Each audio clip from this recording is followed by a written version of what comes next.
Hello, everybody. How are you doing? Hi, Robin. How are you? How's everything going? Missed you last couple of weeks. Glad that you could stop by.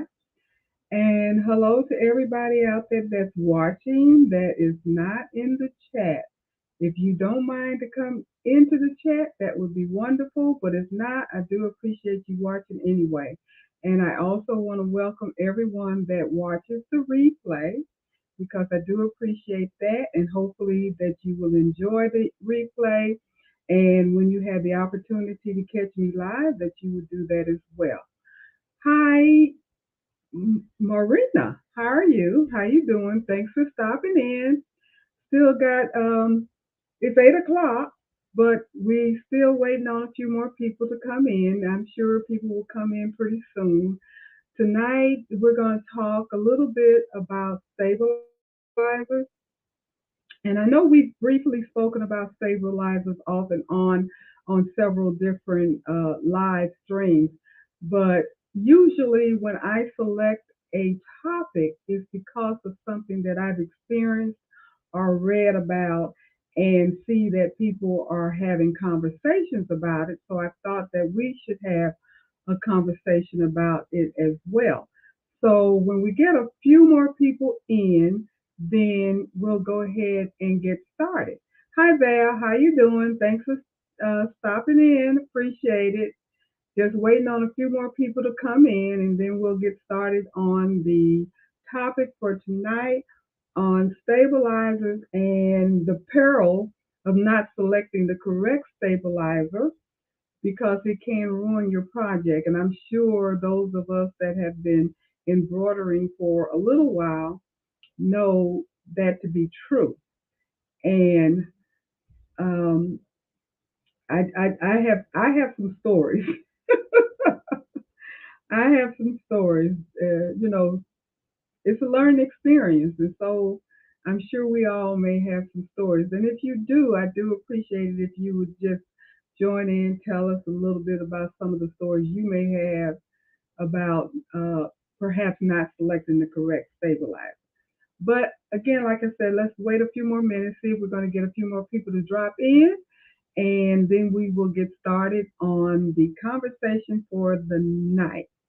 Now, Marina Vitale, did I talk to you today a little bit? Hi, Becky, how you doing? I think you looked at one of my videos, and then I sent you. You sent me a comment, and I sent you a comment back. If that's the case, can you let me know? Because your name is not familiar, but then again, it is a little familiar. So if you can just kind of refresh my memory and let me know where I may have spoken to you or seen you before. And Val, you say you're looking forward to getting together. Are you referring to tonight? Or are you referring to us actually physically getting together? Which we talked about that a while back about getting together in Fredericksburg, Virginia, and hopefully that will happen when that time comes. But we shall see how that goes. Okay, both. Good. Great. Appreciate that. Well, I'm always excited for Tuesday night. I know that it comes quickly. Believe me, it comes quickly because I'm always puzzling my brain trying to figure out what to talk about, what to do to try to keep it interesting and something that can be of some value and all of that. And it does help if if you guys can help me out with some information. So, Marina, yes, I commented on your video regarding my design center and how thankful I am for your video. Okay, great. And then you decided to stop in. I thought that was you. Uh, my memory is not always that good, but sometimes some things stick and sometimes they don't. But I thought that was you. So I'm so glad that you had the opportunity to stop in and join us with our live stream chat. And feel free to comment, ask questions, whatever it is that you desire. We talk about some of everything. I usually try to have a topic the topic does not take up the full time that we're here, because here lately we're usually here a good 2 hours. But we talk about everything. So whatever's on your mind, feel free to do that. And since you brought up my design center, I don't know if all of you have had a chance to see my last two videos that I put up. I'm doing uh, I think it's going to be about 6 part series or lessons of my design center. I started doing that a year or so ago, and then, things went haywire and I didn't keep up with it.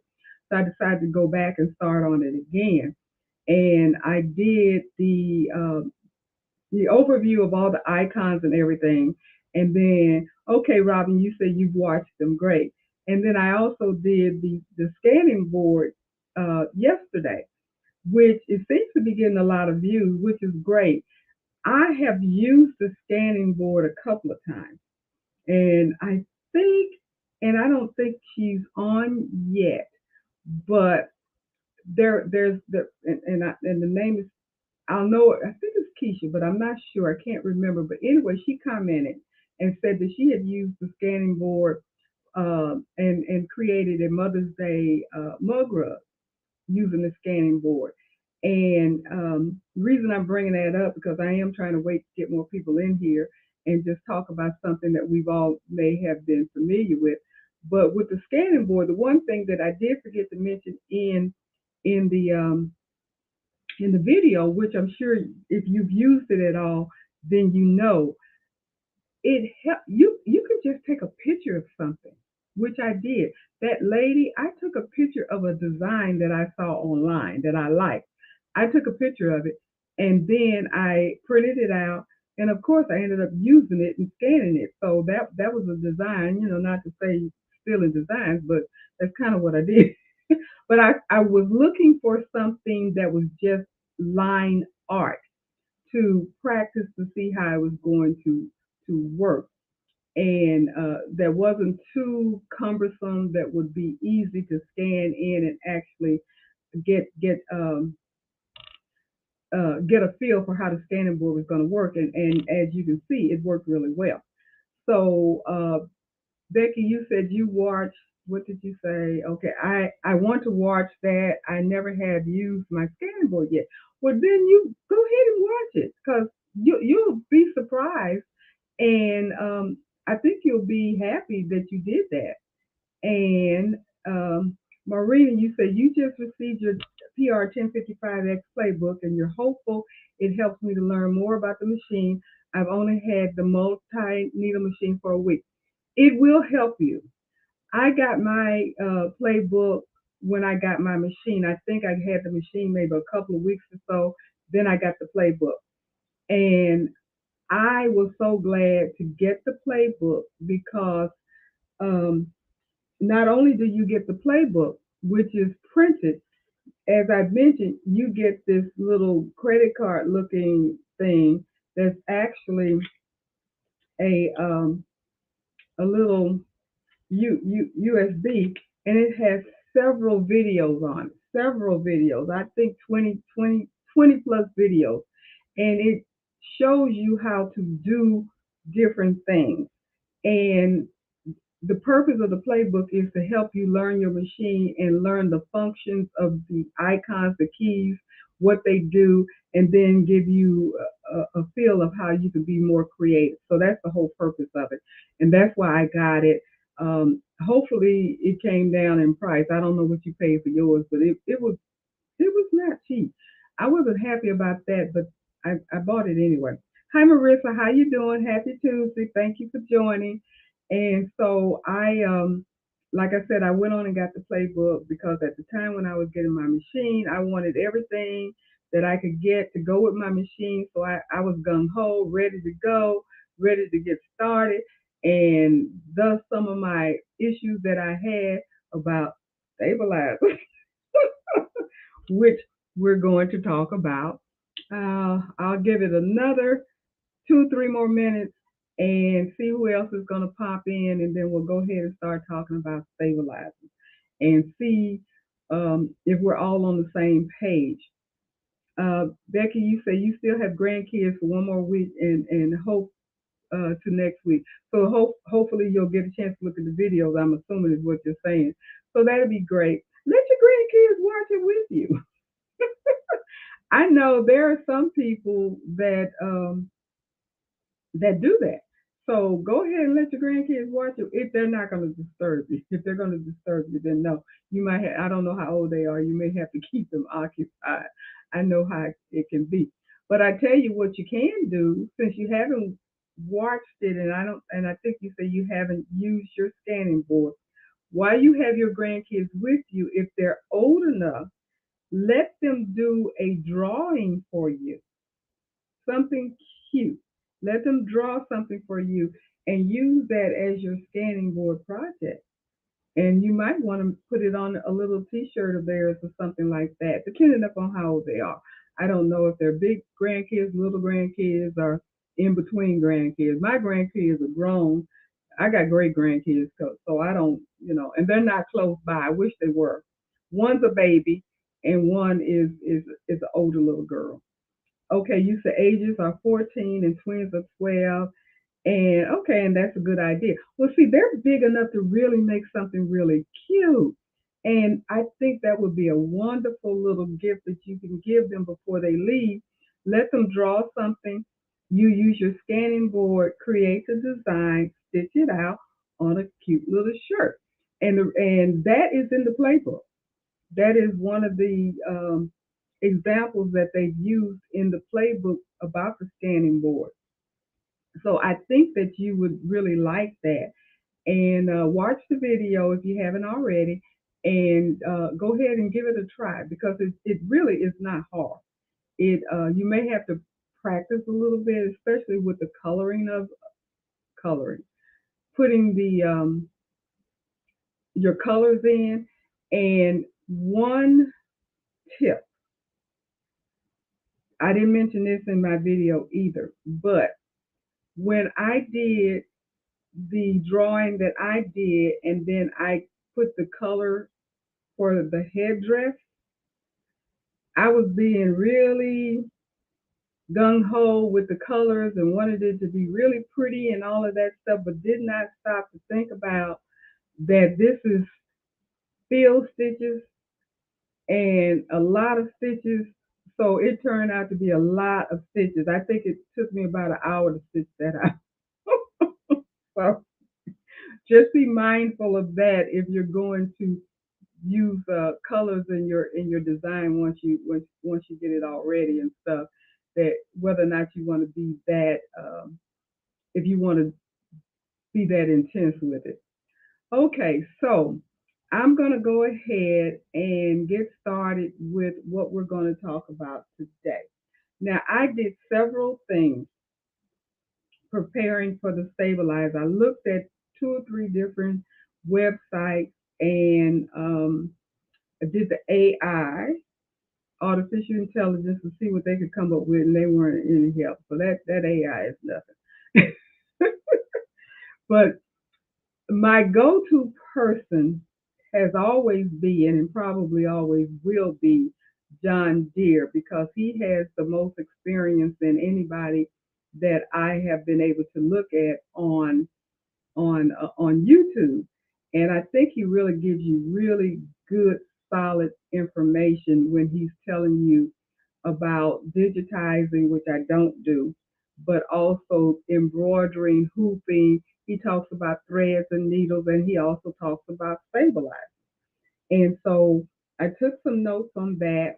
And I also did, I went to OESD site because when I was looking for something, looking for a picture basically to put in my thumbnail, I saw this bundle which is on my thumbnail. This bundle of stabilizer, and I was like, "Whoa, that's a lot." And it says Project Rose Complete Stabilizer Set, and this is at the OESD website, which is Embroidery Online. They sell this. It's the bundle is actually on sale right now. Not to say that you need to get it or whatever, but it's interesting. It has a lot of different types of stabilizers. A lot of them I had never heard of before, and they're really for different projects.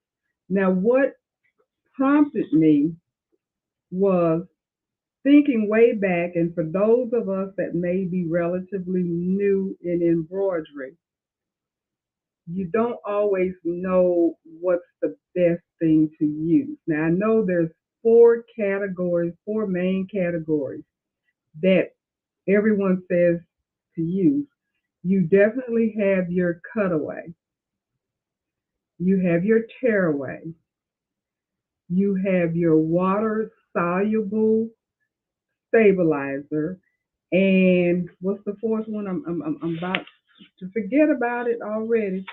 So, what's the fourth one? Heat away. The heat away. And the reason I was forgetting about that, I've only used it one time.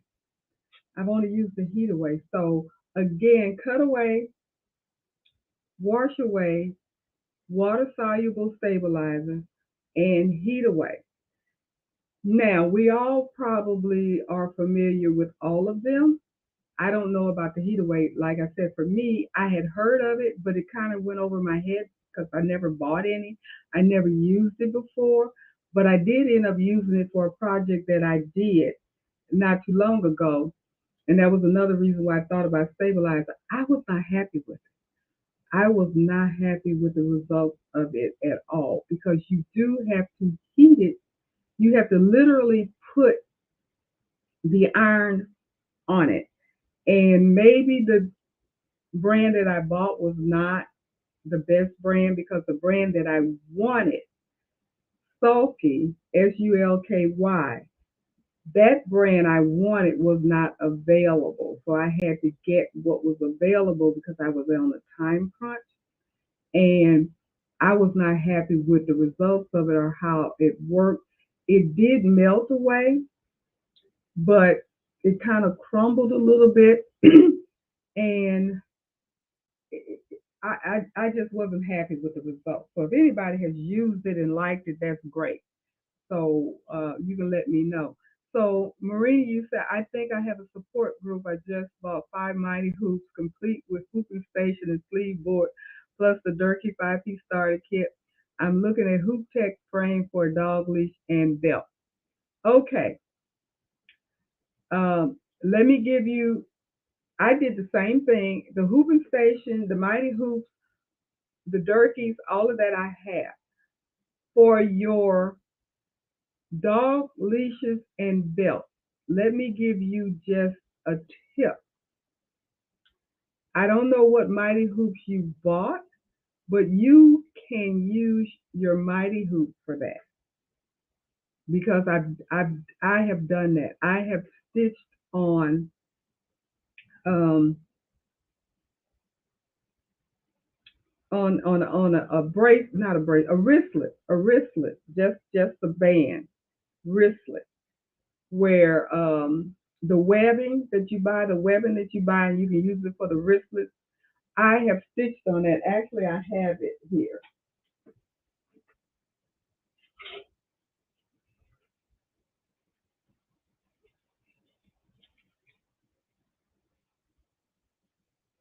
See? And I don't have a Hoop Tech dog leash thing. So I use my Mighty Hoop for that. I'm just throwing that out because that can save you a little money if you don't, it's up to you. But that's just a tip that I just wanted to throw out. And I don't know if anybody else has done that or not. And now I have bought some frames from some clamps from Hoop Tech. It's a good company, not telling you not to buy anything from them. But if you are getting it just so you can do like belts and stuff like that, I'm here to tell you you don't have to do that because this I think I put it in my 5x5 mighty hoop and it's not stabilized, so there's no stabilized on there. And I'm trying to. Yes, it is. It's black. I lied because I was saying, how did I do that? I have black stabilizer on there, and I stitched it. So there you go. That's just an idea if you want to. And you said stitching on a leash just like stitching on a key fob. Yeah, pretty much. Yeah, yeah, exactly. And no, you are not alone, Marina. Hang with us, girl. We'll get you straight. We'll get you straight. Hi, Alicia. How you doing? Um, Definitely do that as a video for us. I got to put that on my list.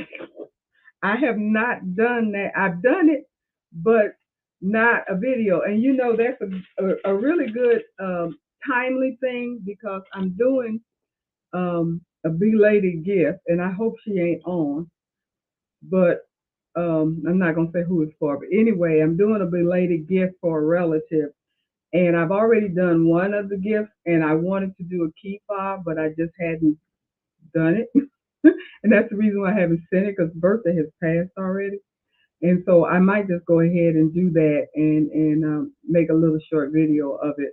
But again, like I said, you really don't need to do the hoop tech specifically for the dog leash or anything like that. You can use your mighty hoop because it's going to grip it just as tight as those other clamps will. Um, okay, what was your other crest? Is stitching on a leash just like, yeah, it is. And okay, anybody else had a question on that? So back to the stabilizer. When I first got uh,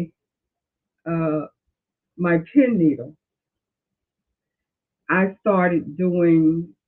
Um, I bought a bunch of T-shirts and stuff. And the first thing that I did because I heard this thing: if you wear it, don't tear it. Therefore, you got to use cutaway stabilizer for anything that you wear. That was what was said. So I'm thinking cutaway. I didn't know anything about no show mesh, which I'll talk about in a little bit. All I knew about was regular cutaway stabilizer, regular tearaway stabilizer, regular water soluble stabilizer. Those are the three things that I knew about, and I just ordered them off Amazon.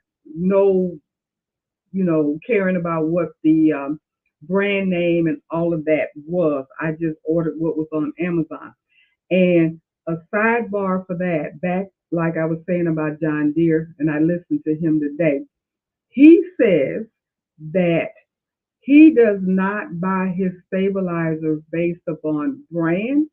He buys his stabilizer based upon cost. And he usually gets it online, like I do. He didn't say where online, but he said online because he said that there's only a few manufacturing companies that actually produce stabilizers in general.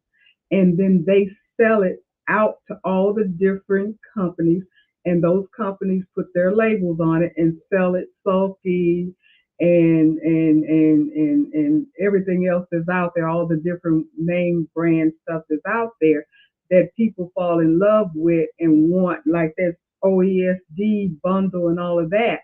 Everybody says their stabilizer is the best thing in the world. Everybody thinks, I think Sulky is the leader. I think it is. That's what you're going to see in a lot of these fabric stores, which are very expensive. And you get a small amount of stabilizer for 25, 30, $40, which I think is ridiculous. It's no, but they cater to the home embroiderer that's doing a cute little project for the grandchild or as a gift for Christmas or whatever. So they're not buying in bulk. I'm buying in bulk. I get nice sized rolls. Some rolls are bigger than others. Some rolls are longer than others. So I'm looking at the cost. How many yards do I get? How many inches is it? How many yards and how much it costs? And that's what the way that I've always purchased my stabilizer.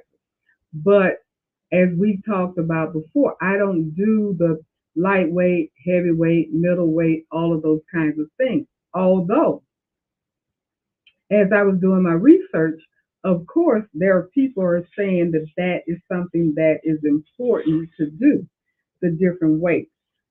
I'm not convinced that that's true.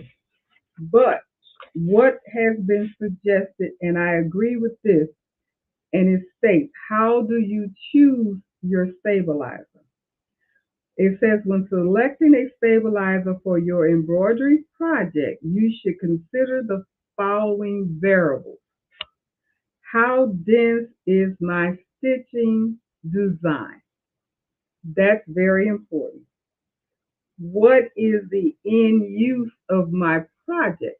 How much wear and tear? What is it going to be? Is it going to be a backpack? Is it going to be a jacket bag? Is it going to be children's clothes? Is it going to be baby's clothes? Is it those things? How is my project fabric laundered? So if it's baby clothes, they get washed all the time. If it's some kind of bedding, it gets washed, the lace on your pillowcases and sheets and so all that kind of stuff. So, you know, t-shirts, whatever, washed all the time. So you have to take that into consideration when you're choosing your stabilizer. Also, it says, how long will this embroidery project be used? Now, that part I don't understand because I would hope whatever I made will be used until it's no good anymore, whatever that means, whatever length of time that is. The other thing is my embroidery area difficult to hoop? Now, that made me think about sticky stabilize. And that's what the Durkee frames are excellent for. A lot of us, we've discussed, we don't like the sticky stabilizers because we don't like the gumminess that gets on our frames and so forth. So some people are using regular stabilizers and using the clamps, which I think is an excellent idea. But you do have to take into consideration how difficult is it to hoop. And then the last thing it says, does my fabric have a nap or a pile? Now, with that being said, we pretty much know they are referring to a topper, which what water soluble stabilizer is pretty much is a topper. However, water soluble stabilizer also can be the main stabilizer, especially if you're doing freestanding lace, because you don't use anything else but just that one stabilizer for freestanding lace. And it needs to be something that is strong enough to stand up to the penetration of the needles going in there so densely for the lace. Now, what I have found and what I use when I do freestanding lace is Vilene.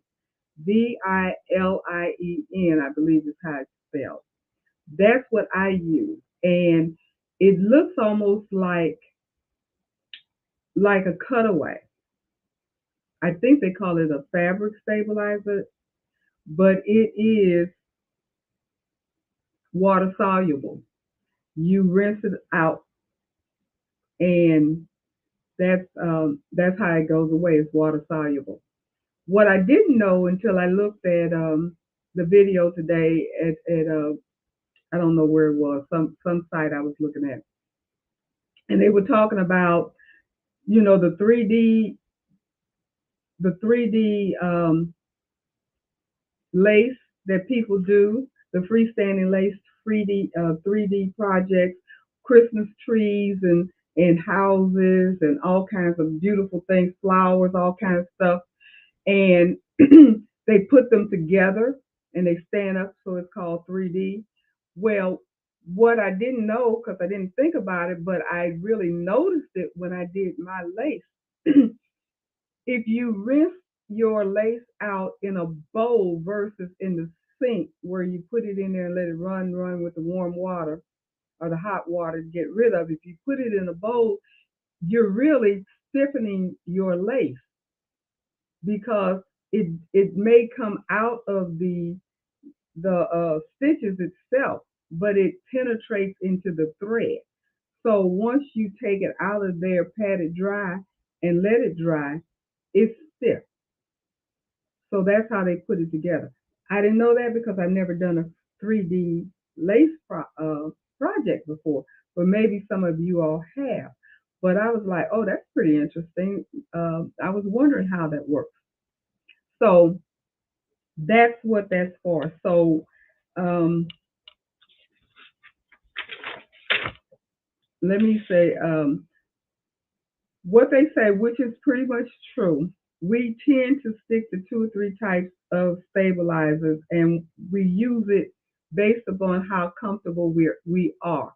The one thing that I recommend and suggest, because learning just by trial and error, sometimes you have to step out of your comfort zone and use something that you don't normally use. And that's how I ended up with the violin, because I was not aware of it. Only thing that I had was just regular water soluble stabilizer. And I have bought it off of Amazon. And I also realized that I had maybe one or two different density of my water soluble stabilizer, which is interesting. You need a more dense to do your freestanding lace, but and some people will double their water soluble. But if you use that violin, you don't have to double it. Promise you that. You do not have to double that. So that is my recommendation for that if you're going to use freestanding lace at all. Now, it has been said to use lightweight stabilizers with lightweight fabric with fewer stitches. Use heavyweight stabilizers with, of course, high stitch count and a thicker fabric. Now that makes sense, but for me, when I discovered, and I didn't discover that until after I messed up some t-shirt back to when I first started, and I put cutaway stabilizer in a t-shirt, and I may have doubled it. I don't remember, but I do remember I put cutaway stabilizer in a light colored t-shirt, and you could see it. And I was like, oh my goodness, this is not cute. This is not professional. I don't know what to do. I think I'm trying to make stuff to look good and go out and advertise, and it looks a hot mess because you can see the stabilizers back there. But I didn't know any different because I had never heard of the no-show mesh stabilizer. I hadn't heard about it. I hadn't heard anybody that I saw on YouTube speak of it for a long time. But once I did discover the no-show mesh stabilizer, that's pretty much my go-to cutaway. I don't know if anybody else has that experience. If you have, let me know. But no-show mesh stabilizer, I have it in black and I have it in white. And I didn't know, I have seen beige stabilizer. I don't have any. Don't know exactly where to purchase any. I've seen it, but I would like to have some because according to Mr. John Deere, he recommends that you get all three no-show mesh stabilizers in those three colors. Get it in black, white, and beige. And he says he uses the beige color for light color garments, shirts, or what have you, because it's closer to skin tone and it shows even less so. That's his recommendation. I think that's a pretty good thing. I have not really seen too much of an issue with the no-show mesh showing because I use it. I use it when I do my left chest logos. I have used it on jacket backs. So, and I don't double it. That's the other thing that he has said. If you have a design that has been digitized correctly. And if you hoop your garment or your project correctly, you do not need to double your stabilizer. Now, have I double stabilizers before? Yes, I have. Because I had heard previously from other people that was a recommendation. But as you get more experience in what you um, do, trial and error basically, you get a comfort level. Like I mentioned, people tend to choose two or three things. So for me, I use cutaway. The most I use is the no-show mesh. I use cutaway for towels and things that I don't want the stabilizer being seen over a period of time. And I try to get as much of that out as possible. And of course, I use the water soluble stabilizer, as I'm sure we all do when we're doing towels or anything that has a pile or a nap or uh, what have you. Now, let me ask you a question if you guys don't mind chiming in. When you do knockdown stitches, if you're doing a towel, anything that has a pile or a nap, and you decide to do knockdown stitches, do you still use your water soluble stabilizer? Can you guys chime in and let me know? I'm reading Marina's um, message. Back in the early 90s when I first had a Viking Designer one, they didn't have no-show mesh. Now that I'm back into the embroidery world, all these new stabilizers are very overwhelming. They are. That's how I felt. I have a video that I made back when I first started, and the title of the video is Stabilizer Overload, because that's just how I felt, because there were so many different kinds of stabilizers that was out there that people recommended that you get, and I got them, and I had a whole truckload of stabilizer. None of them were no show mesh because that was not mentioned, but the other ones I did. Now, Marina, you said I've been using the no-show mesh most of the time. And Robin, you said you've never embroidered on towels. Really? Really? That was one of the first things that I did was embroider on towels. And I think I told you why. I watched Eve from Baby Booty, and her recommendation for a brand new person just starting out embroidering like I was, I had never embroidered anything in my life when I got my SE 1900, Brother SE 1900. I had never ever embroidered anything ever. And I was watching Eve to learn because she's a very good teacher.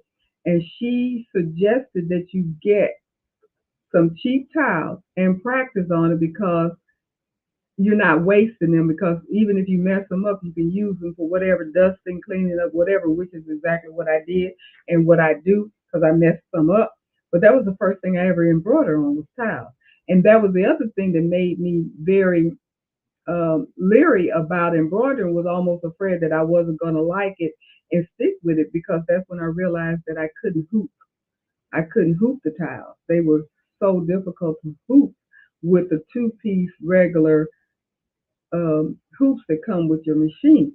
And it wasn't until I discovered magnetic hoops, even for my SE 1900, that I actually started really liking doing embroidery, because I wasn't scuffling and fighting with the hooping. And okay, Marina, you say you always use the water soluble on top of towels, fleece, and knits, even t-shirts. I don't use mine on t-shirts. I've never used it on t-shirts, but I have on all the rest. Hi, Tisha, how you doing? You just finished your IQ designer class. Good. You're gonna have to give us some tips, because IQ designer is the sister to my design center, and they do things very similar. The only thing that I have seen is that some of the icons are different. The terminology is a little different, but they're so similar. So it would really be helpful if you just kind of tell us a little bit about it. Because I want to take a class, but I have not seen my the closest machine sewing back to me are Baby Lock. So they have the IQ designer. They do not do brothers, so they don't do my design center. So they don't offer any classes or anything other than IQ designer. So I don't have that opportunity. I'm not near anybody that does brothers. And today is Wine Down Tuesday, so I have my wine. You guys need to join me. But glad that you could come back, and I'm glad that you finished your class and everything. I'm sure you enjoyed your class. And you said, yes, I have Baby Lock machine. Started using Baby Lock over 35 years ago. I have a Baby Lock Celebrate Serger, which I've used twice. That's something else that I want to get into, and I might start doing some videos on that once I get more comfortable using the serger because I don't I don't want to say I don't sew because I used to sew. I don't sew anymore. I know how to sew. I'm not an expert, but I can put something together. But I really want to be able to use my serger and get more use out of my serger. I put it that way. Hi Mary, how you doing? Thanks for joining us. Appreciate it. We're just talking about stabilizers here, and not a whole lot more to go. Just kind of bits and pieces of information that I found, and just kind of sharing it. Um, so we talked about the cutaway tip is if a fabric stretches, then they suggest that you use a cutaway stabilizer, which would be pretty much a t-shirt, which is what I do a lot. And again, like I say, I use the no-show mesh. So that's my cutaway that I use. I hardly use any other cutaway at all. And then this article that I looked at went into all the different types of woven and non-woven and iron-on woven and water-activated adhesive woven and all of that stuff. Just way too much. You don't need, in my opinion, all of those different types because how do you decide what project to use, which stabilizer, when you have so many to choose from? I think it gets to be overwhelming. Um, so I'm not going to even address all of those things. But the one thing that I discovered no show mesh cutaway a while back, but I had not used the fusible. I have that now, and I'm glad I have it. Does anybody use the no show fusible cutaway mesh? That is a game changer. I really like that the best, where you can just iron it on and it's on there.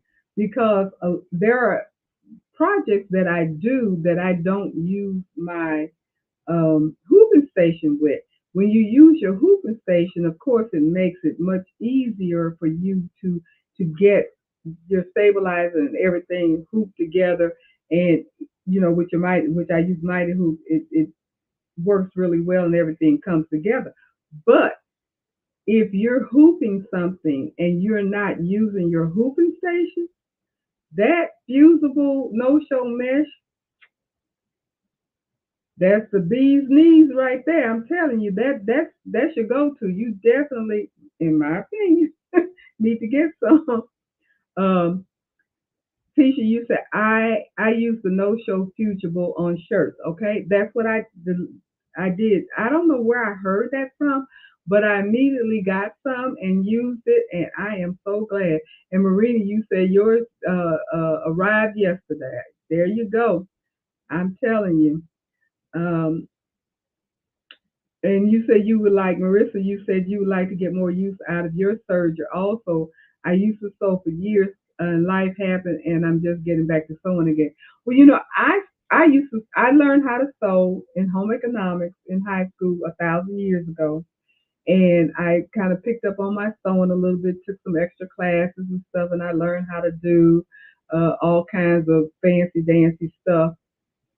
And I used to make my clothes and my daughter's clothes, and we would be the Bobbsey twins, and she hated it and she laughs about it now. But all my scraps went to making her little dresses and stuff when she was a little girl. And then I ended up working in a sewing factory for about 6 years, actually before I went to college. So from high school to working in a sewing factory, then to college because I had kids. But anyway, I and the sewing factory is not really sewing because you do one thing and whatever that project you had. I did lining, so I put the linings together. I put the front, the two fronts to the back, and that was it. The two fronts to the back, and that was it. So you zoom, zoom, gone, zoom, zoom, gone. So you're sewing. You know how to sew a straight line and all that kind of stuff, but you're not making anything. But even in that process, I was still sewing. But that was a million years ago. When I went to college and then I went to nursing school and I started nursing and doing all that kind of stuff, and life just happened, as you said. Sewing went out the window. I didn't sew anymore. I didn't make anything. But I don't want to say I want to get back in it deeply, but I do want to refresh my skills and I want to learn how to surge because we didn't do surgeon in high school. And so I never owned a serger until I bought my Baby Lock Celebrate. And I bought it because I had made some pillows for myself. Every Christmas, I would make Christmas pillows. And I had a person ask me about making them as to sell. And I was like, if I'm going to make pillows to sell, I need to have really nice edges and stuff like that to make it look very professional. I don't need it to be looking a hot mess in the inside because when I'm making my own pillow, it can look a hot mess in the inside. Nobody's going to see it. Doesn't matter. It's mine. But if I'm going to make something to sell, it needs to have the finished edges and all of that. So that's what prompted me to get a surgeon, but I never used it. So, Tisha, you say you love using your serger. What do you use your serger for? And Robin, you say you love no show mesh. I do too. I mean, I really love no show mesh, and I really, really love the fusible no show mesh. So, like I said, I have black and I have white, and as far as my cutaway is concerned, that's what I go to. I don't pull out my regular cutaway, and I'm looking at it now, and I got this big, huge boat of because I was using it a lot, and 'cause I was using it on t-shirts. I really was because that's what I was told to do. That if you wear it, you don't tear it, you use cutaway. And that was cutaway. And that's what I was using. But again, I realized that you had to be very meticulous in using it if you don't want it to show through. And I did manage to figure out how to do that without it showing through and everything. So I got better at it.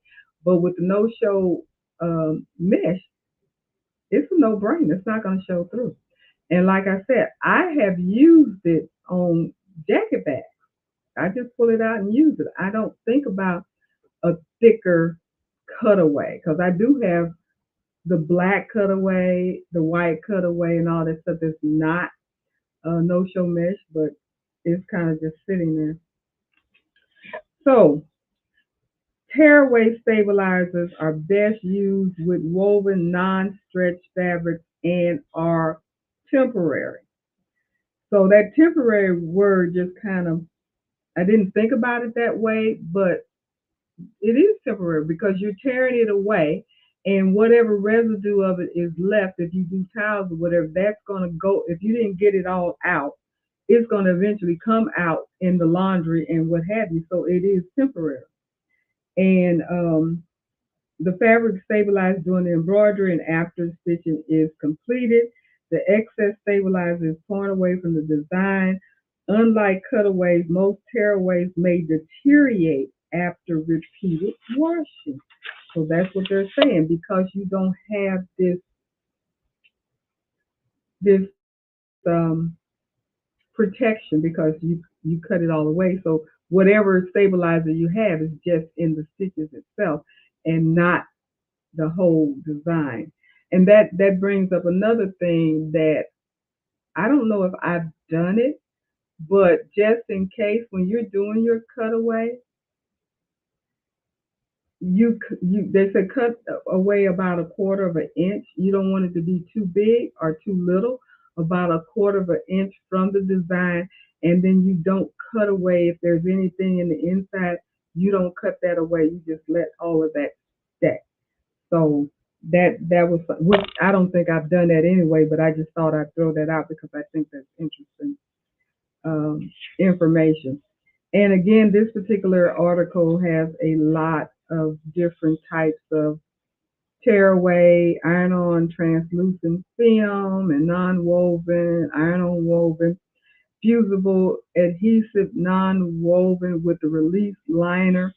Now, what they're talking about, if I understood what I'm reading, is that heat and bond, I believe it is, that you use with appliques, because I do use heat and bond. I use two things. I use heat and bond for my back of my appliques, or I use that, I think it's Terrio Magic, the spray.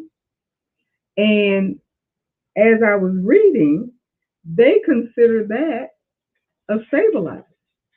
What I read, either I read it or I heard it on one of the videos that I looked at, and I've never done this, but this is what they said. If you use the Tearaway Magic, Terrio Magic, that you don't need a stabilizer. I don't know if that's 100% true. Excuse me a minute. Let me get my stuff. I have it here. In case you guys don't know, can you see it? I'm trying to figure out how to get it where you can see it. The light is shining where you can't really get. There you go.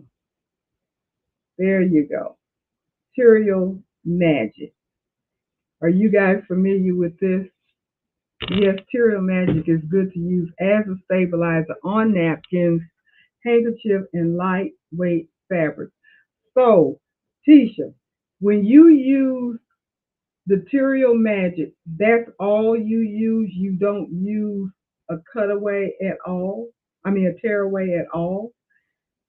That's good information, because I did not know that. I did not know that. And as I said, when I was doing my research, that's when I found out about that. And Tisha, you said you told Jeanette about making napkins with the rolled hem on the serger. I use my serger when on tea towels and pillows and etc. Yeah. And Marina, you said you've never heard of Terrio Magic. Hi, Bill. How you doing? Thanks for stopping in. No problem with the time. You know how we are. But yeah, if you didn't get the name or write it down or anything, Marissa, I'm trying to get it where you can see it again, because I know that light is kind of crazy with the word. If you want to write that down or see it so you can check this out, this is good stuff. This is good stuff. I use it with my appliques. I've never used it with napkins or what else did you say you use it? Handkerchiefs. I've done handkerchiefs, but I've never used it with handkerchiefs. So you say you use it as a stabilizer on napkins, handkerchief, and lightweight fabric. I am so glad to know that. I have some napkins that I'm going to do. I've done handkerchiefs and I have used tearaway. And I've used um, sticky tearaway. Put it on my jerky frame. But I have never used the. I use heat away. Bill, you say you use heat away with your napkin. Now we talked about heat away a few minutes ago, and I had never used heat away before until recently. And I don't know if there's a particular brand or anything.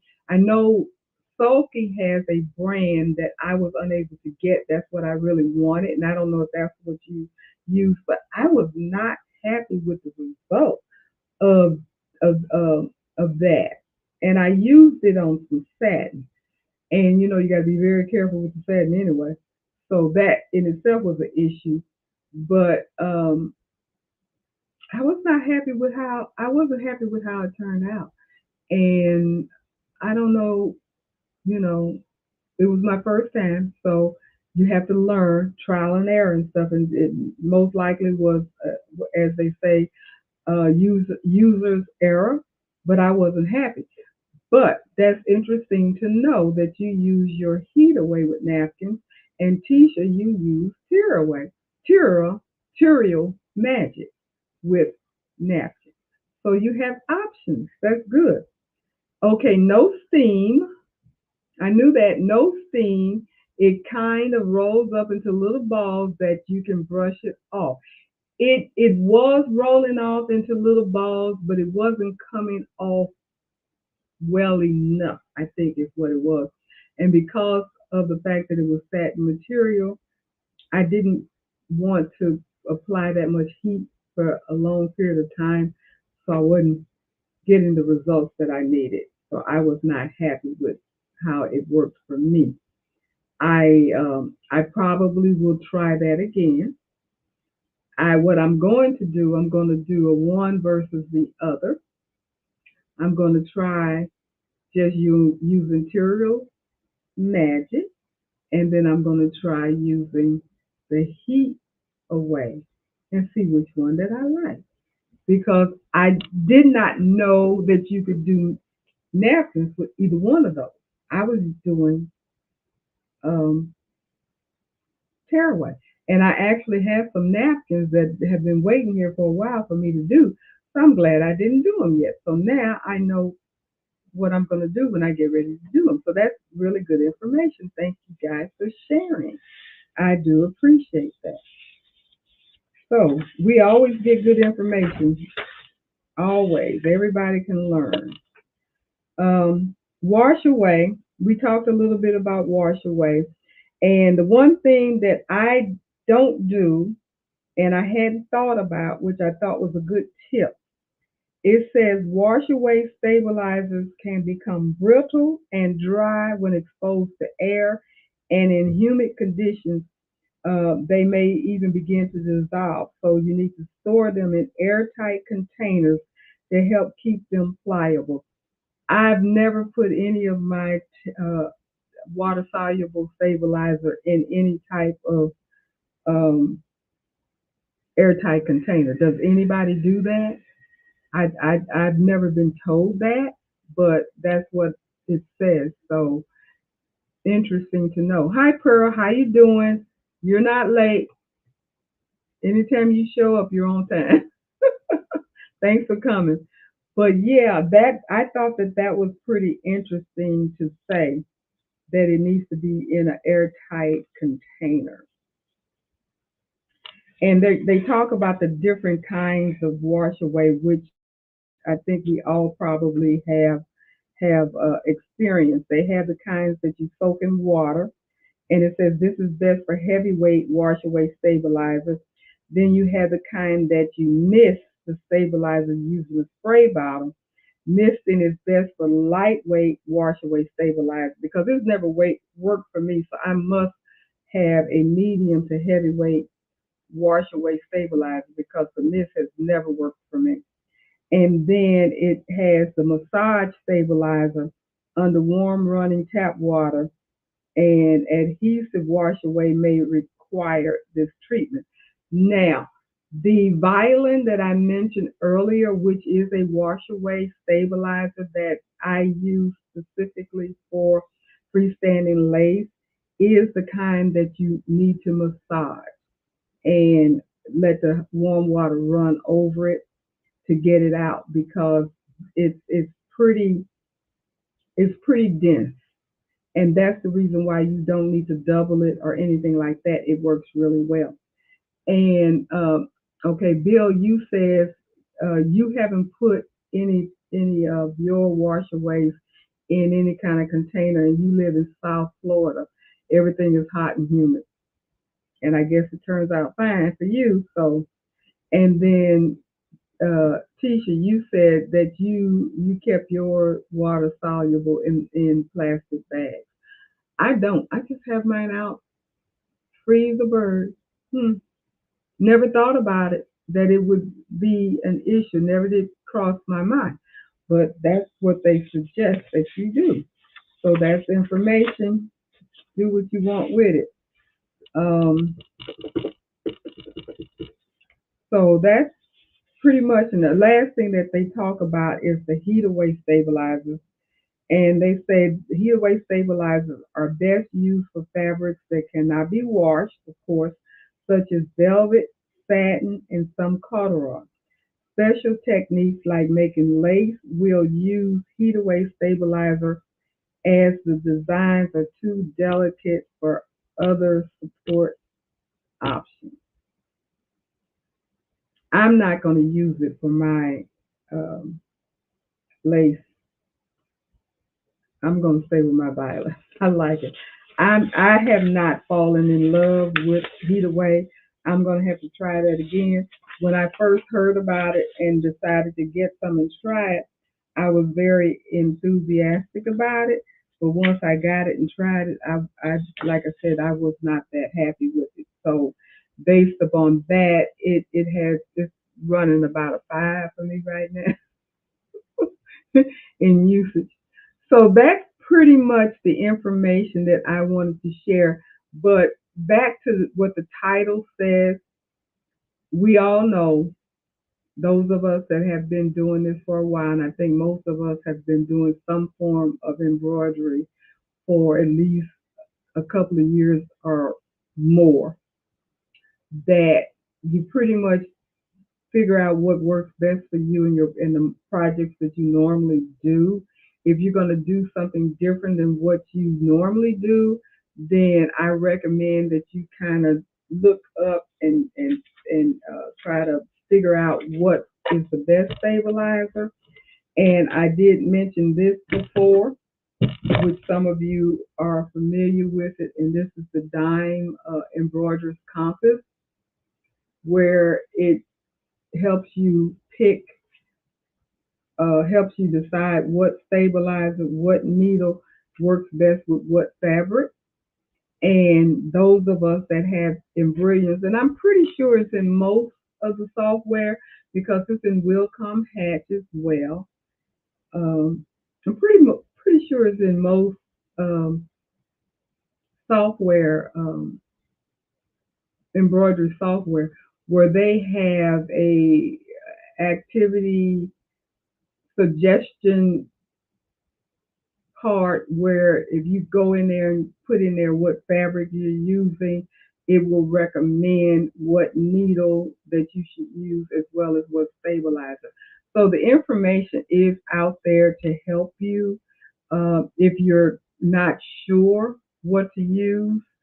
And I know I did not look this up when I was doing the satin thing, and I wish I had because I'm trying to think what did it say.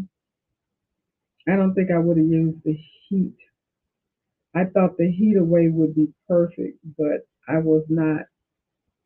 It didn't turn out that way. Where is that? And I know it's on here somewhere. Okay, here it is. So satin and polyester or acetate. It suggests medium tearaway or medium soft tearaway or heavy soft tearaway for more detailed designs or higher stitch count. So it recommends a tearaway. The needle is um, it recommends a 7010, which I was kind of surprised. A light ballpoint 7010 or extra slim ballpoint, which is universal. I did not know universal needles were considered extra slim ballpoint, but extra slim ballpoint in parentheses universal 7511. So that's what it recommends for satin. But again, they have all of the different stuff that you could even possibly think of that you might need on your little wheel here. And if you get it out of off of Amazon, it's usually running 19.99. If you buy it out of your sewing back or your embroidery store, it's usually running about $25.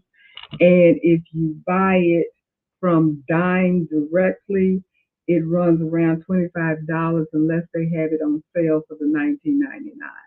Because I've seen them all over. Hey Andrea, how you doing? Did you get your cake done?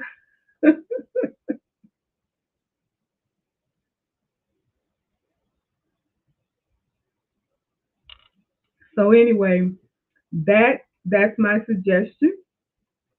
Anybody have any other things that they want to add to that?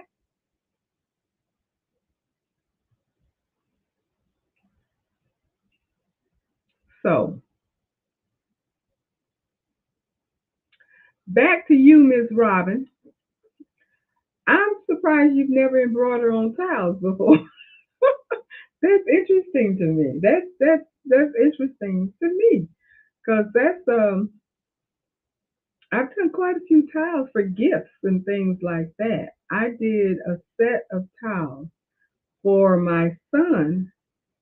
One of his wedding gifts for him and his bride was a set of tiles that I did, and then I always do my bathroom tiles. If I'm going to change colors up or whatever, then I'll go get a set of towels and I'll stitch it out and stuff and put it in there and make it cute. Or, just as gifts. Now what I haven't done and I'm getting ready to do is do kitchen towels. Now that I've not done. I've not done the kitchen towel.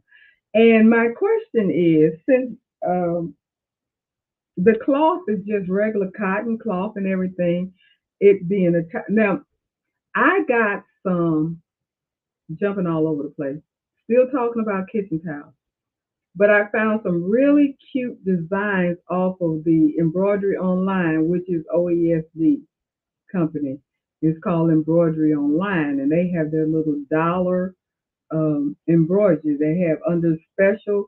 You go in there, go under special, then a drop down, and they'll have dollar embroidery designs, and they're nice designs. So why pay a whole bunch of money when you get some cute stuff for $1? And then they have you can get a bundle usually for 10 because I was in there today looking around and I saw this cute label because I'm getting ready to make my great granddaughter um, her birthday present to send my daughter's going to visit. And I saw this cute little label and it said made with love by grandma or something like that. And I said, oh, this is cute for $1. And then they had the thing that says you can get the complete set for $10. So usually their complete set is 10, 15, 10, 10, 10 or 12 or so designs. They had 35 different labels for $10. And they're custom, you can customize them because it'll say made by blank and then whatever else and then have the cute little designs and stuff like that. But it was I just thought I'd throw that out. I didn't get it. I think I put it in my cart. I can't remember. But anyway, back to what I was talking about the kitchen towels. I went to that site, Embroidery Online, went into their dollar store, and they had these cute uh, Italian. You know how they have these little fat, pudgy Italian guys, like a pizza guy stuff. They had the cutest little designs, and if you got the complete set for $10, it was like 12 or so of the different ones. Then they had like some chickens, and it was just a bunch of stuff in there. So I got the whole design. I didn't read it. I should have realized it, but they're applique. Have you guys put Well, I guess you can. I've never thought about appliquing on a kitchen towel. What do you guys think? Because I haven't done them yet, and I thought about it, and I said, I can see you doing applique, and I think I bought a few decorative kitchen towels that did have applique on it, but the main word to think about is decorative. It wasn't something that I was going to be using. So if I was to make these towels and use applique, does that restrict them to be just decorative tiles, not to be used? That's my question. I'm asking you guys, what do you think? Because that's my thought process as far as that is concerned with a kitchen towel. Now, I have to correct myself because now my brain is rolling back and I remember I did do some kitchen tiles for um, my good girlfriend in Kansas City. I think there was a Christmas present I sent to her when I first started. I did a whole set. I did kitchen towels. I did the pot holder with the thumb, and I did the plane. I did all of that stuff, and I sent it to her just to kind of show her what I do, what it looks like, and all that stuff. And she fell in love with it. She said, "I'm not going to use these. I'm just going to put them out for decoration." That was not my intent, but they were just stitched on. They weren't appliques. And then I did several sets of Christmas um, kitchen towels for some of my other friends for another Christmas gift that I gave out. I made a tray. I didn't make a tray. I had a tray, a cookie sheet tray, spatula, and then I bought the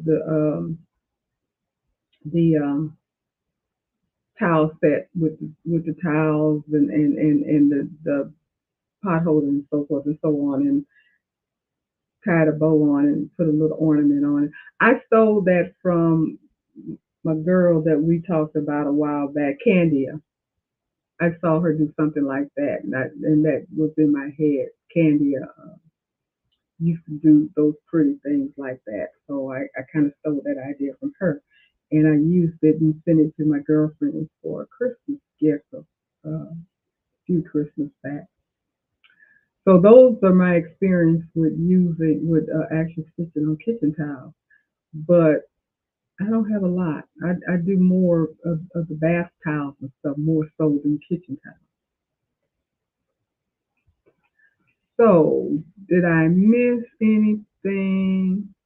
Hey Eve, how you doing? Thanks for stopping in. I think I was talking about you a bit ago, which I always do, and it's always good stuff. So don't worry about it. I'm always telling them what you taught me. Oh, okay, you said, Val, you said you have some with appliques that was given to me and you used them. Okay, and they work out fine. And so, Eve, you said kitchen towels are a fun way to do a quick gift. Okay. And Bill, you said as long as I can add, what do you say? As long as I can add heat and bond light to the back before the applique. I bought a scan and cut after I realized I can't trim close enough. Yeah. Okay. So you do appliques on the towel too. And Tisha, I love stitching kitchen towels and matching pot holders. Yeah, they are cute. They are really cute. And yeah, we talked about Candia. Yeah, I stole that little idea from her. And because I used to just love, I miss her so much because I used to just love how she was so meticulous and she would always put these beautiful, her gift presentation and her as far as her business, her customer uh, projects that she made, those presentations were well worth whatever she was charging because they would be just absolutely gorgeous. I just fell in love with the stuff that she did. I don't have that talent. I can't do it because my tray didn't look nowhere near as good as hers. It was cute, but it wasn't beautiful like hers. Cutieful, as Andrea and I always say, it wasn't cutieful as hers was. But yeah, she had some really good decorative ideas as far as presentations to customers and stuff. And I think that's where I first got the idea of doing not so much the kitchen tiles, but I know she used to do the thumb pot holder stuff.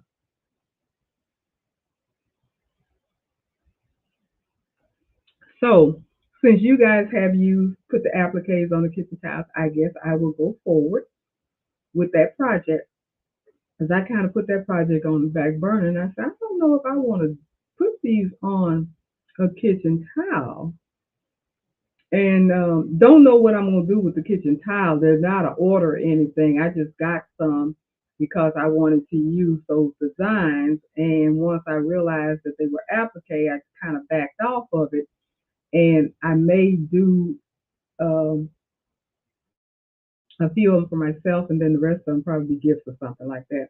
And Tisha, you say yes, it's easy to make applique kitchen tiles. Obviously, that's what they said with the designs, but that kind of threw me for a loop because I didn't know that they were appliques until I got the designs, opened it up in Embrillion, and I was like, oh, put these are appliques. I was like, that gummit. I didn't know what I was buying because I wasn't reading it. I was so impressed. They were so cute. And you got all of this for $10. I was like, okay, yep, I'm gonna do that. And I might get those labels. I'm not 100% sure if I'm gonna get all 35 because it was 35 of them for $10. And I was like, I don't need all 35 of them, but if you buy them individually, they're a dollar a piece. And I saw like three or four of them that I really wanted. And I'm like, okay, I'm gonna pay $4 for three or four, or $10 for 35 that I could use periodically here and there. And I don't know, I have to think about it.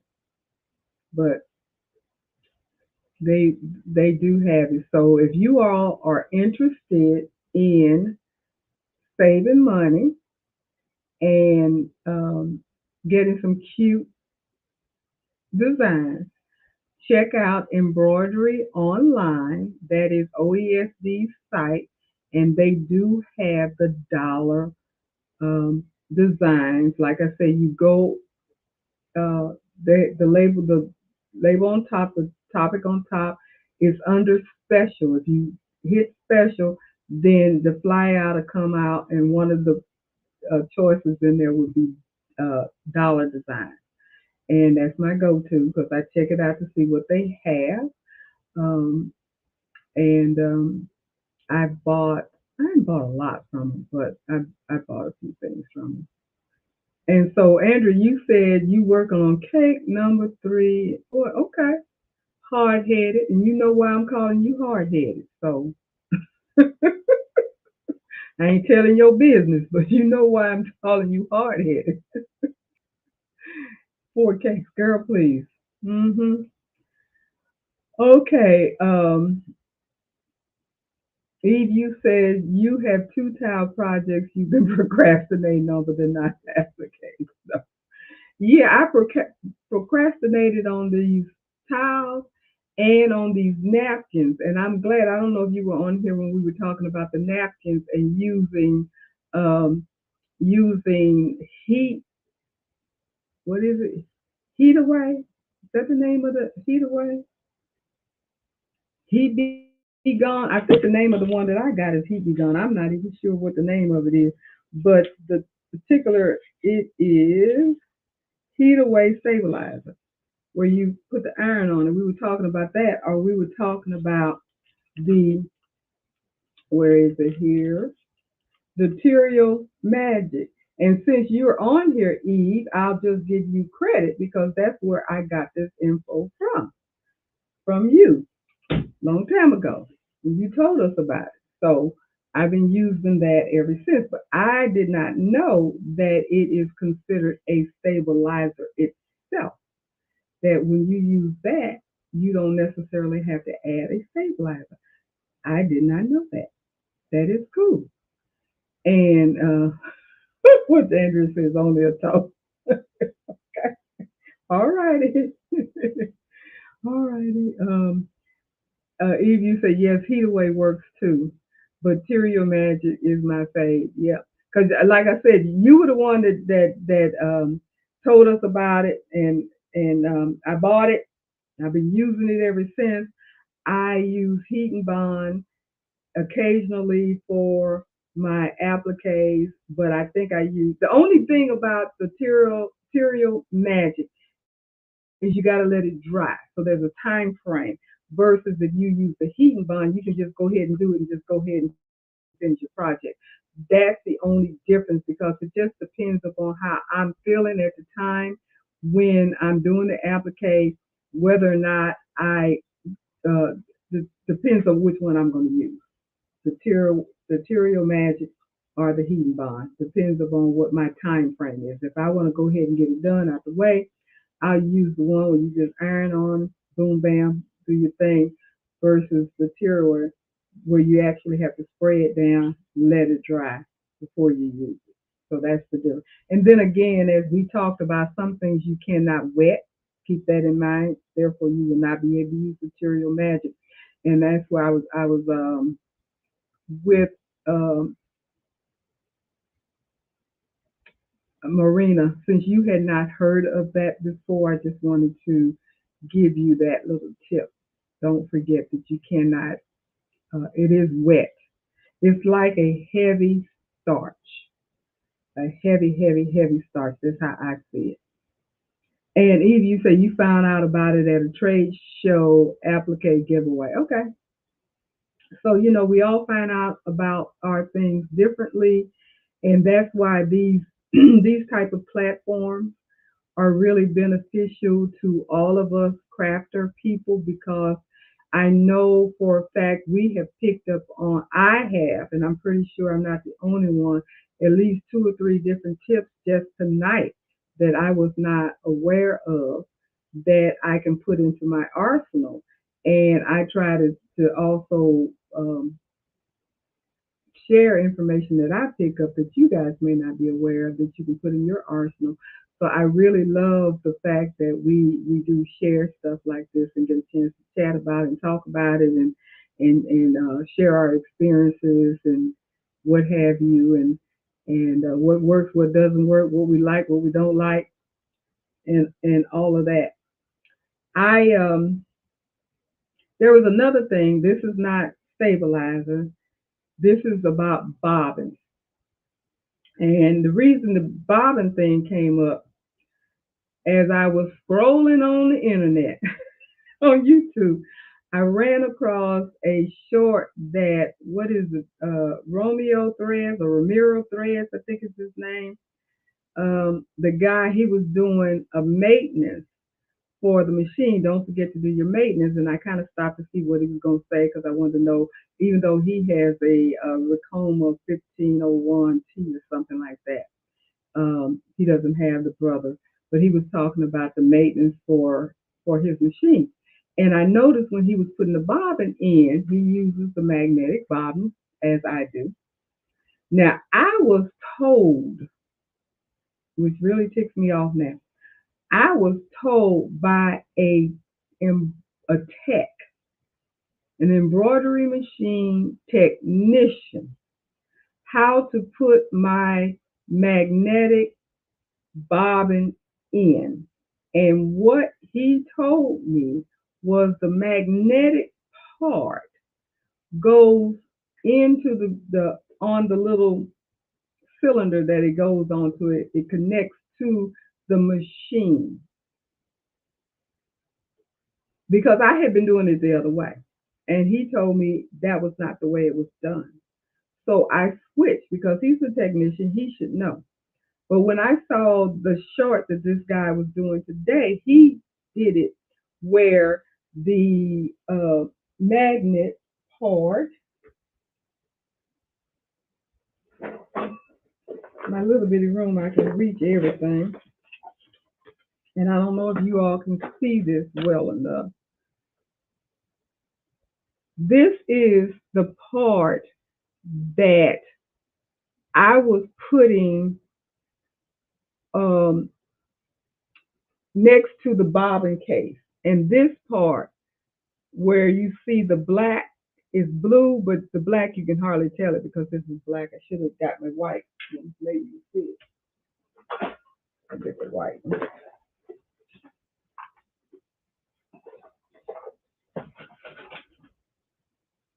You see the black here? That's the magnet.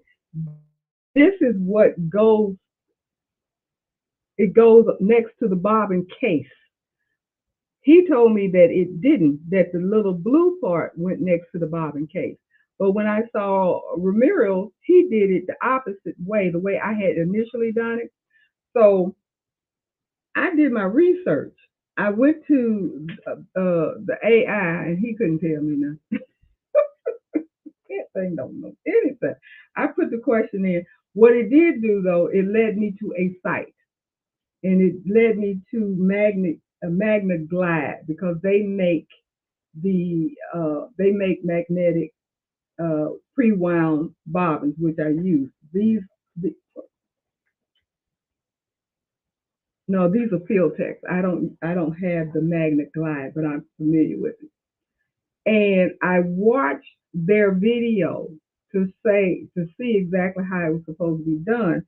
And so what I'm saying, based upon the video, and if any of you are using the magnetic bobbins and you are confused as to how it goes on, the magnetic part goes on flush to the bobbin case itself, and the non-magnetic part goes into the machine.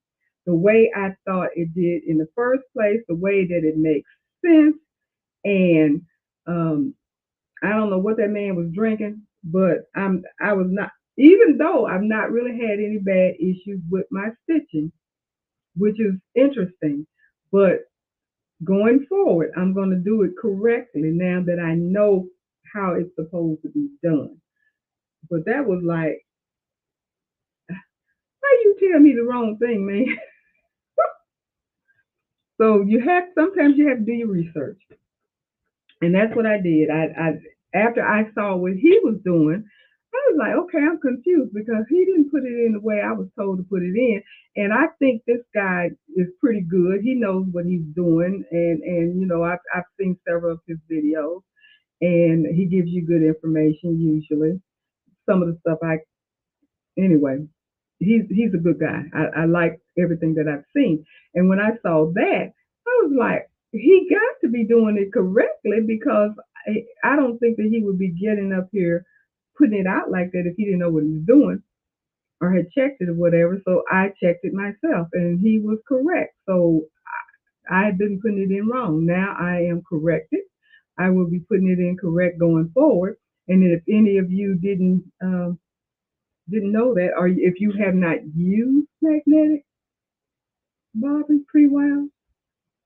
Now, Eve, you said Magna Glide is awesome. Now, what I found out today, which I did not know because I don't use the Magna Glide because I get mine off of Amazon and they do field tech, but I am familiar with Magna Glide.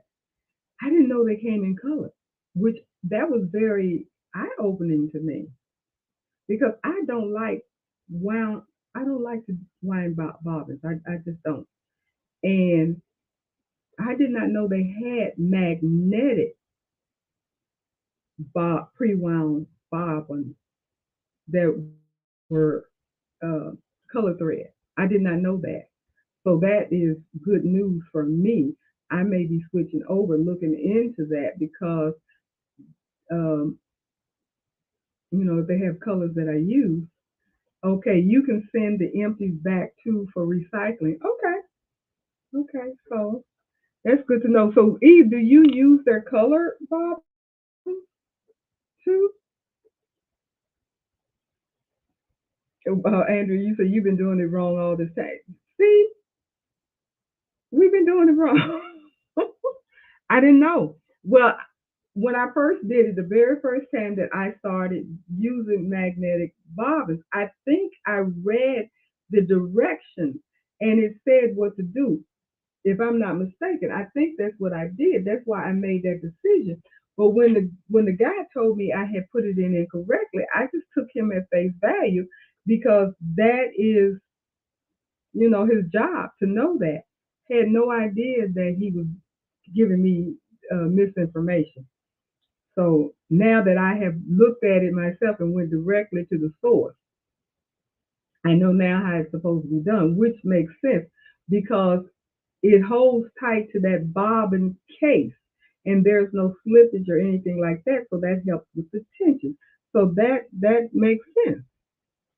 Okay, Eve, you said you don't do colored bobbins often at all, usually only with special towels and freestanding lace, which is what I do.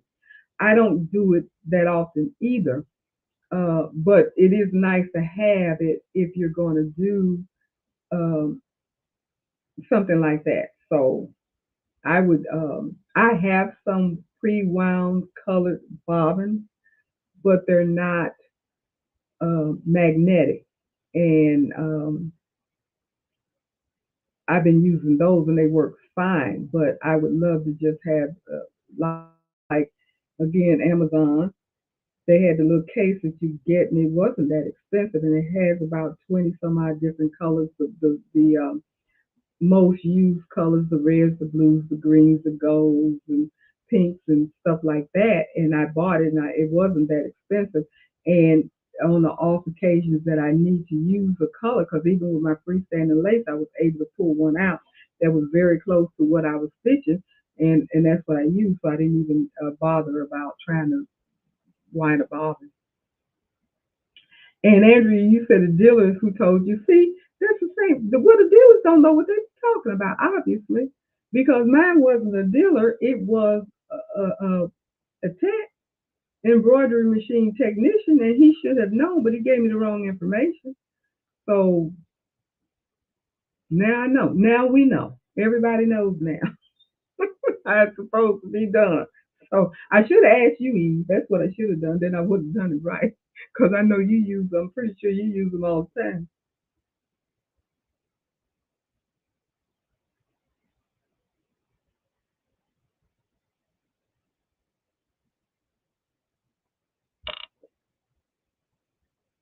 Yep. So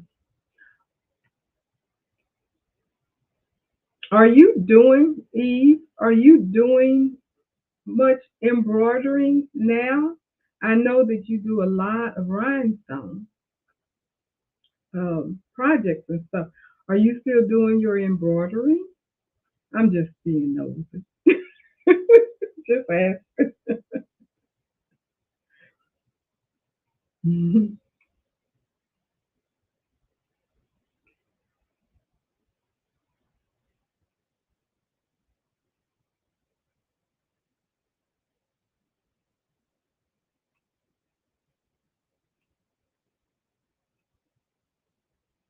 So I am going to ask this question.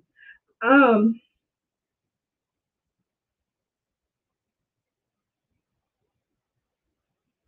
I don't know, Tisha, were you the one that told me? Maybe it wasn't you. I have to go back and look at my comments from. Did you get a chance to see my video that I put out with the using the scanning board? If so, were you the one that told me that you've used it and you made a Mother's Day mug rug out of it? Because I'm not sure if it was you or if it was Keisha. Because you, Keisha, Tisha, names are similar. But I know that what somebody put a comment on there today about it, and so I was just curious because I was going to ask that how that worked for you.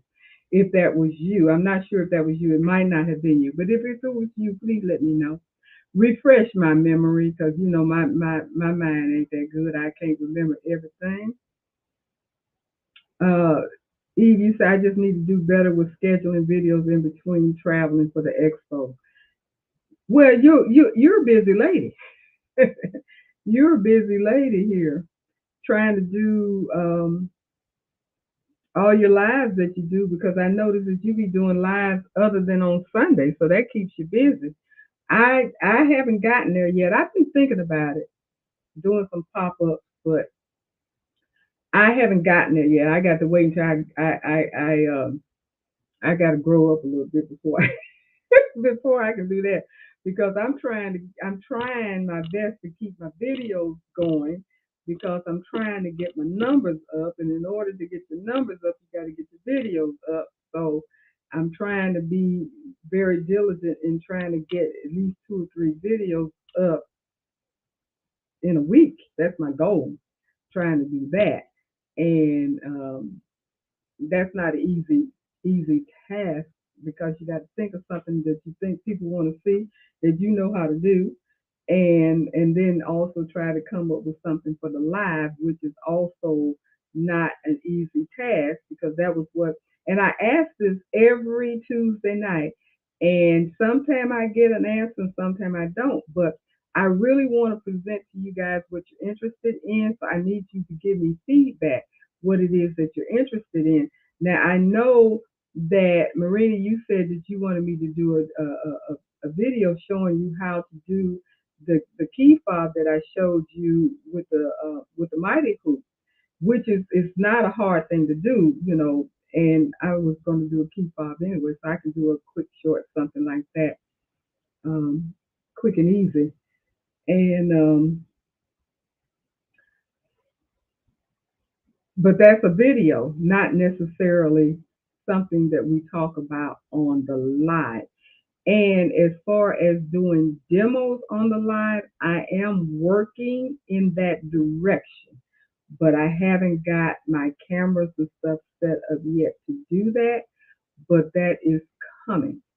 And I don't know if she's on here, because I don't remember who had asked about doing a Zoom on making one of those um, sneakers with the what is disorderly thread.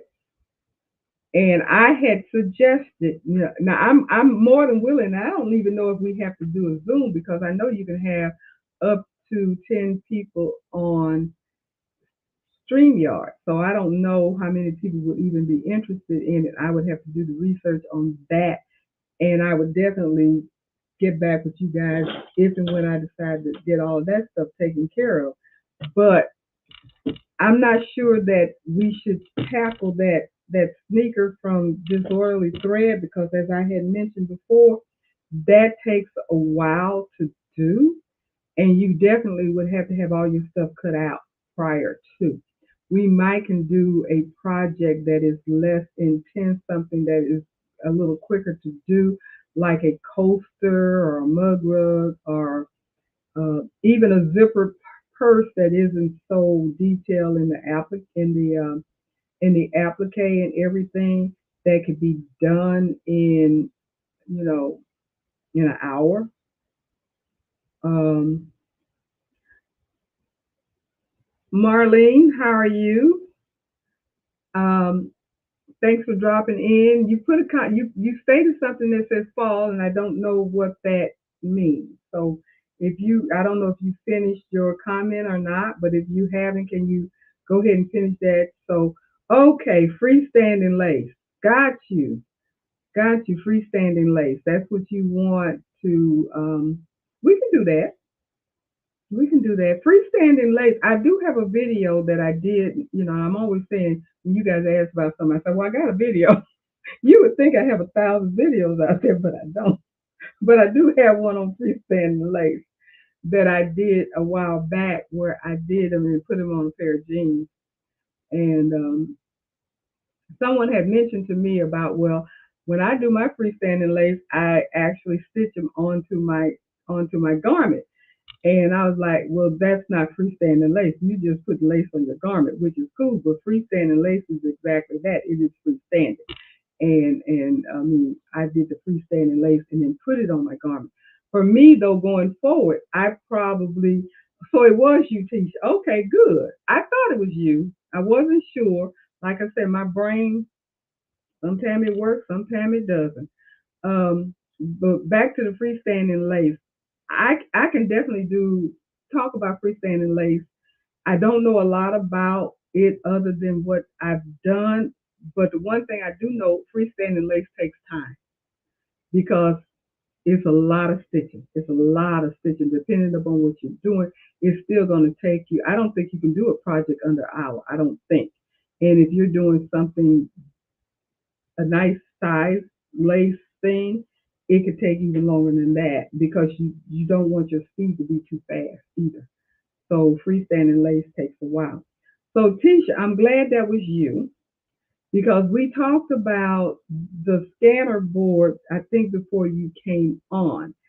And I wanted you to, if you don't mind, to tell just a little bit about how you were able to do that mug rug you said you created for Mother's Day. I'm getting warm. I guess it's the wine.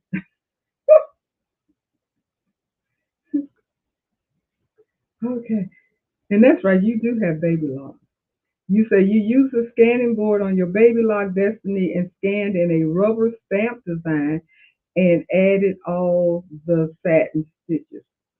So you, if I understand correctly, you took a picture of a rubber stamp design that you had, put it on your scanning board, scanned it in, and did the process that it takes to convert it to stitches, and then you stitched it out.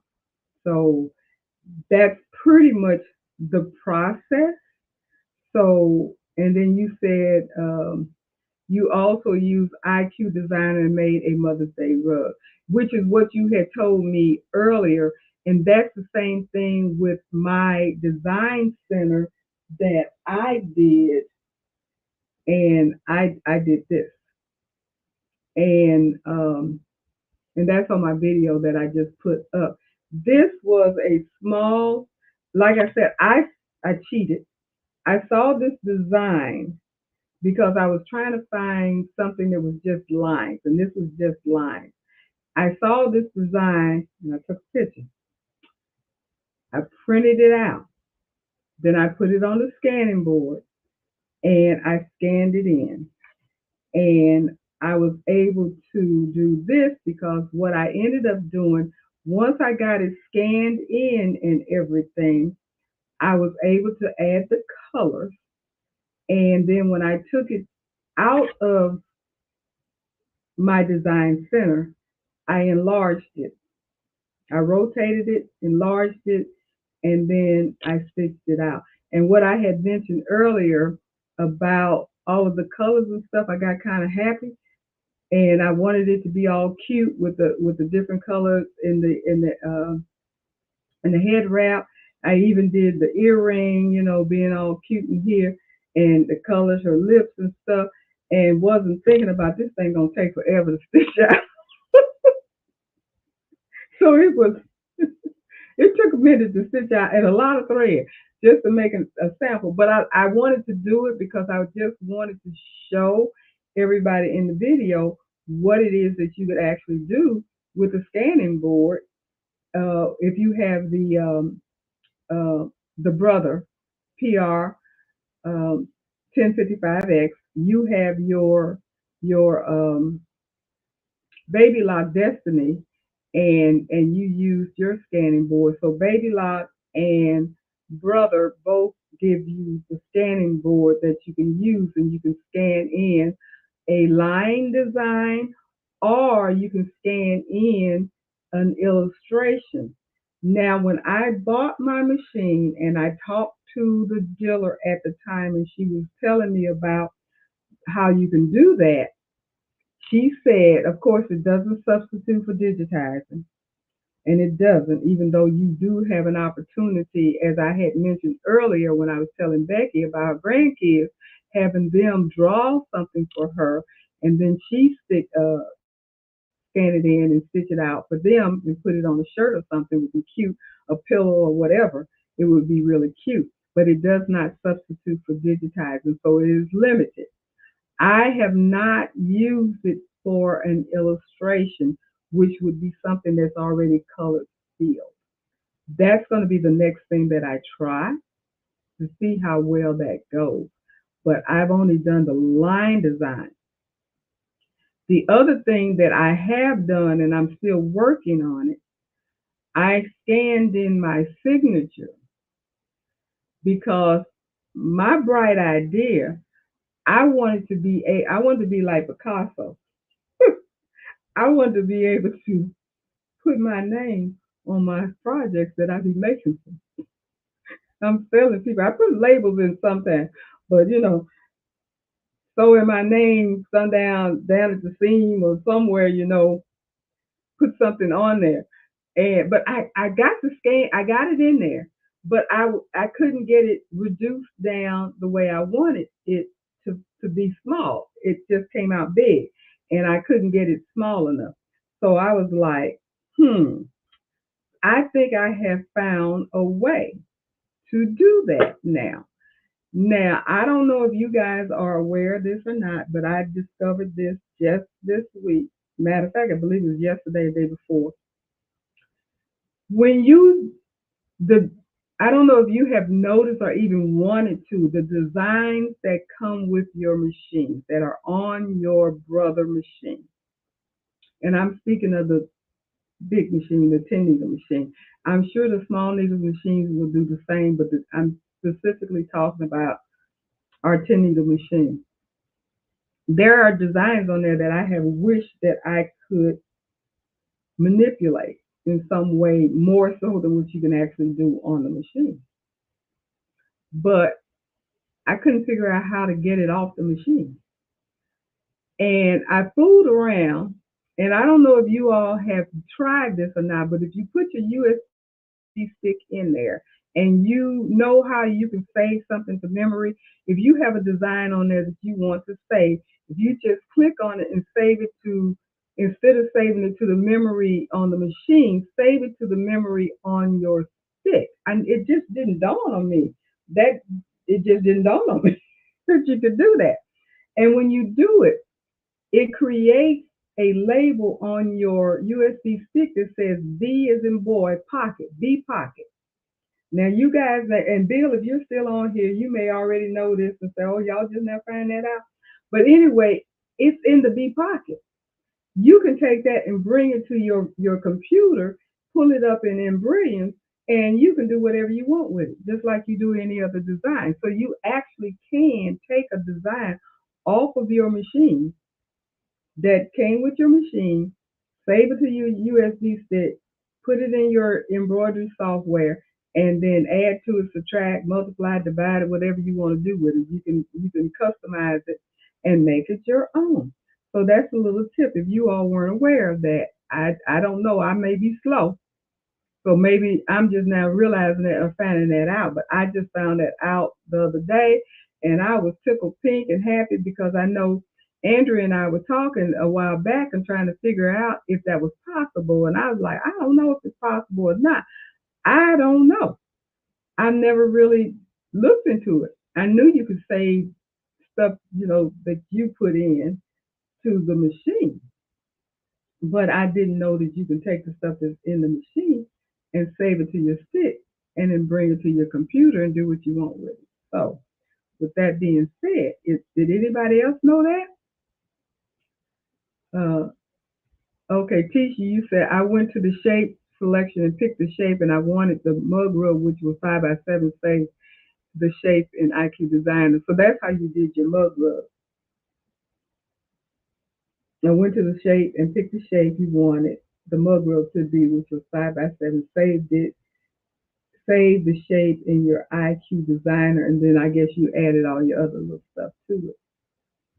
Um, Robin, I was wondering what the B pocket was for. Me too. I did too. That's the same thing I was telling Andrew. I said I saw this B pocket and I didn't have a clue what it was for. I was like, I don't know what this means. It's on my stick, but I had no clue what it was for, what it meant or anything. So you got something out of there as well. You can save your design into the B Pocket, bring it to your computer, open it up. I know in Brilliance because that's what I did. And bam, there it is. And I opened it. I brought it. Uh, I'm getting cold again. My air is on, and I don't like a lot of air, so it's blowing and not blowing and stuff, and it's cold. But anyway, I um I said, oh my goodness, I've been wanting to do something with some of these designs other than what you can do on on the machine because the machine only lets you do so much. You know, it's limited to what all you can do. You can make it bigger, smaller, rotate it and stuff like that. You can add something maybe, and sometimes you can't, whatever. But if you can take it and bring it into your software, then you may be able to do a little bit more to it if you want to. I mean, you can manipulate the entire design if you want to. Take it apart, add something to it, whatever. And then you can make it your own design. So now you know with the B Pocket on your USB drive. So now if you have a USB drive, we discovered this as well last night because we were experimenting. If you happen to have a USB drive that does not have a B Pocket on there anyway, because I looked at a scan disk that I had and it didn't have B Pocket on there. So I was like, okay, I don't see a B Pocket. But when I put it in my machine and I just went on and saved the design to it, at least that's what I thought I was doing. Then when I opened it up, bam, there was B Pocket. So it creates the B Pocket and it goes in there. So there you have it. That's information you can use. So Tisha, you said you selected the shape out of IQ Design and made the tack down for the batting. Okay. So that I'm liking. I might have to experiment with my design center. And see if I can make a mug rug. I'm gonna try that. I'm going to try that. Do you have? I tell you what. Let me sing. Let me put my email on here, Tisha, because I'd like to communicate with you because I want to get more information about that. If you don't mind, if you don't mind,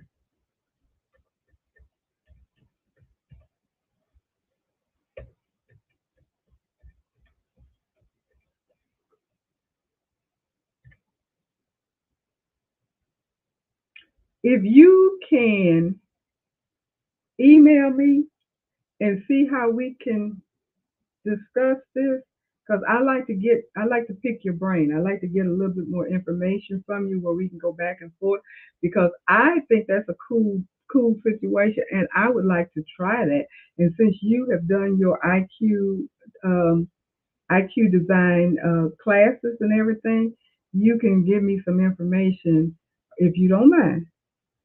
Share some information with me, and I'm going to see if I can do that. So that sounds like a good idea. And make a mug rub. And then maybe I can do a video on that and show everybody else how to do it that happens to have either my design center or IQ designers because like I said, they're sisters. They do the exact same thing. It's just the name and some of the icons are different and some of the terminology is different, but the process is the same. I've seen some videos where IQ design has been was being used, and I was able to follow them with my design center. So I know that they're like this. They work together. And Tisha, you said yes, I knew that, and I have edited designs by doing that.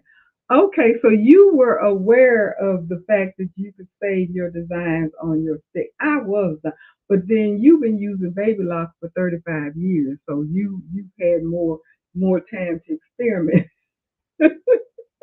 I've only had my machine 2 years, so I'm behind I'm behind time. I'm behind the eight ball, so it's taking me a little while to figure stuff out. But I was very glad to discover that because, as you said, you're able to edit some of the designs and make them your own. The things that they have on there that's cute. Because I mean, they got some things that's real huge, and I want to use it, but I don't want it to be that big. I might want it to be little, or take a part from it, or whatever, and utilize. Because I don't use the designs on my machine that often. I think I use their fonts more than I use their designs. All the designs from your machine will go into the B pocket.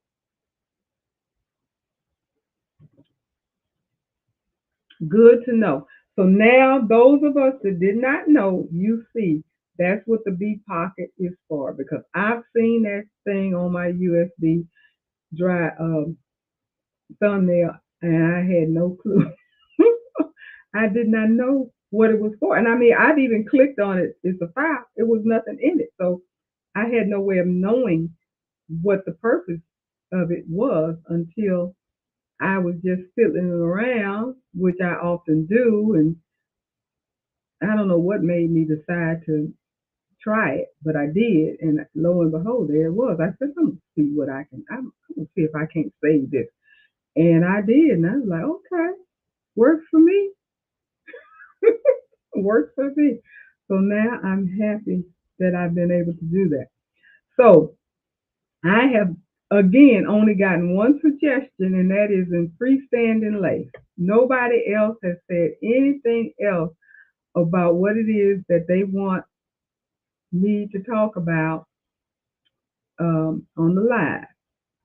And I am depending upon all of you to help a sister out. Because you have no idea how much brain puzzling. Did I miss somebody that's been here? I see a name, Christian. Did I see her name? Because I don't think I knew that you had come in, and you may even be gone by now.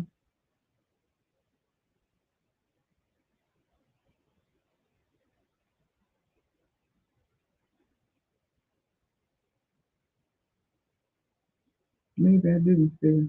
Okay. But anyway, it's not that easy to try to come up with something to talk about that I think people will be interested in. That's where my concern is because I want to grow the channel.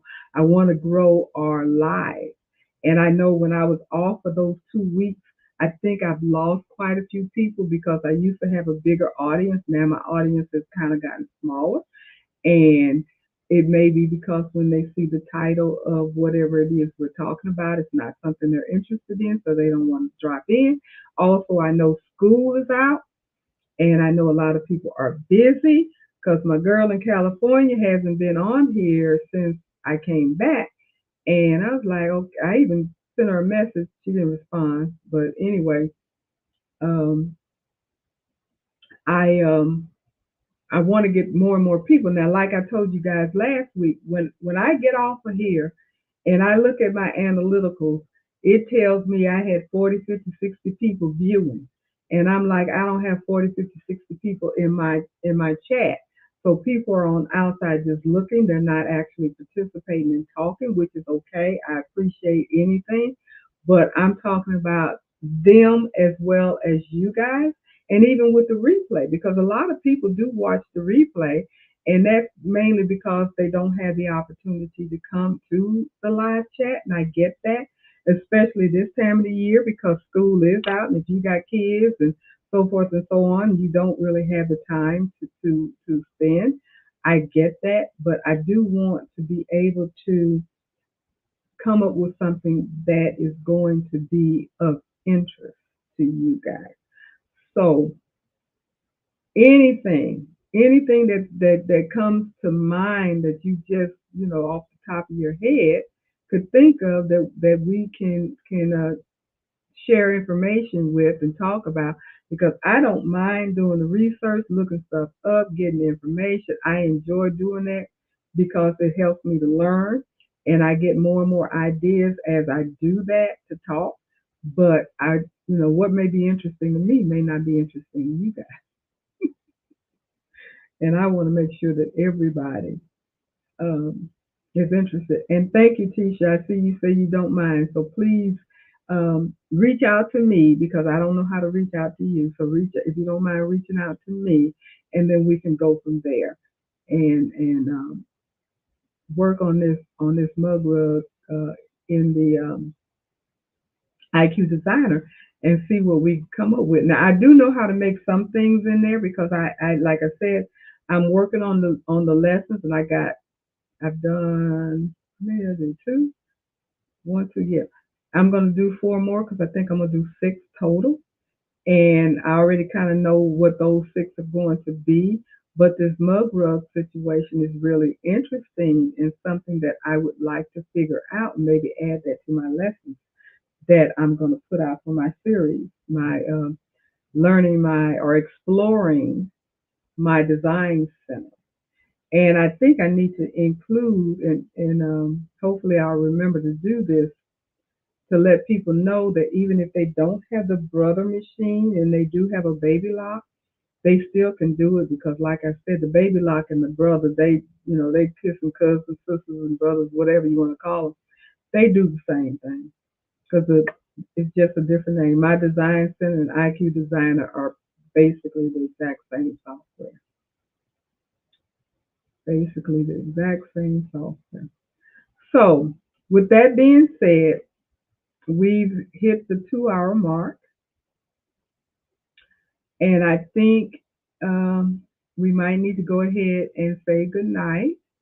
I appreciate everybody that came, and thank you so much. You're my core group. I love you guys. I'm glad that you're here. Thank you so much. I do appreciate the support. What I did forget to do is ask for the thumbs up. Can you guys please give me a thumbs up before you get out of here? Because the thumbs up are extremely important in order to grow the channel. And growing the channel is important to me to be able to continue to do this because, as I was telling you guys before, it is, you know, it's not easy. It's not easy. Okay. And thank you, Eve, for dropping by. I'm gonna reach out to you. I have some needles for you if you haven't logged off already. I have some needles for your machine because I have some round needles that I don't need. I don't use the round ones anymore, and I've been saving them, and I said I was gonna send them to you. So I got to reach out to you and find out how to get them to you. Okay, good night, Becky. Good night, everybody. I'm going to sign off now, and I will see you guys next week in the chat. You guys have a wonderful week. Bye bye.